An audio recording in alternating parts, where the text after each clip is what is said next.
ದಿದ್ದಿಗೆ.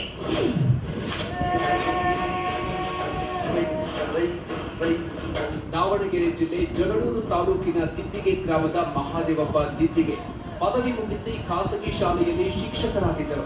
ಬಳಿಕ ಬಹುರಾಷ್ಟ್ರೀಯ ಕಂಪನಿ ಉದ್ಯೋಗದಲ್ಲಿದ್ದರು. ಆದರೆ ಕೃಷಿಯ ಸೆಳೆತವು ಉದ್ಯೋಗ ಬಿಡಿಸಿತು. ಆದರೆ ರೈತರು ಹೆಚ್ಚು ಇಳುವರಿ ಆಸೆಯಿಂದ ಮಿತಿಮೀರಿದ ರಾಸಾಯನಿಕ ಬಳಕೆ ನೋಡಿ ಕಳವಳಗೊಂಡರು.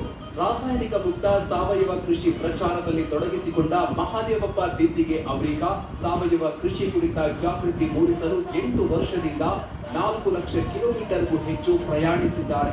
ಸುಸ್ಥಿರ ತೋಟಗಾರಿಕೆ, ಸಮಗ್ರ ಬೆಳೆ ಪದ್ಧತಿ, ಮಣ್ಣಿನ ಉಳಿವು ಹೇಗೆ ಅನ್ನೋದನ್ನು ಉಚಿತವಾಗಿ ರೈತರಿಗೆ ಹೇಳಿಕೊಡ್ತಿದ್ದಾರೆ. ಮೈಕ್ರೋಬಿ ಫೌಂಡೇಶನ್ ಜಿಲ್ಲಾ ಸಂಚಾಲಕರಾಗಿರುವ ಮಹಾದೇವಪ್ಪ ದಿದ್ದಿಗೆ ಅವರು ಸಾವಯವ ಕೃಷಿ ಪದ್ಧತಿಯಲ್ಲಿ ತಮ್ಮ ತೋಟ ಅಭಿವೃದ್ಧಿ ಮಾಡಿದ್ದಾರೆ.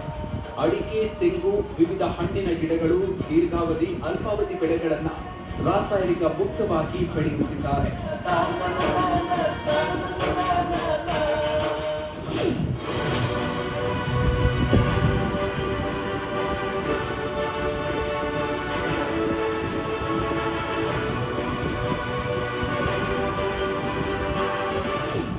ಸುವರ್ಣ ನ್ಯೂಸ್ ಕನ್ನಡಪ್ರಭ ವತಿಯಿಂದ ಈ ಪ್ರಶಸ್ತಿಗೆ ನಮ್ಮನ್ನು ಆಯ್ಕೆ ಮಾಡಿದ್ದಕ್ಕೆ ಎರಡೂ ಸಂಸ್ಥೆಗಳಿಗೂ ಕೂಡ ನಮ್ಮ ಕುಟುಂಬದ ವತಿಯಿಂದ, ರೈತರ ವತಿಯಿಂದ ಧನ್ಯವಾದಗಳು.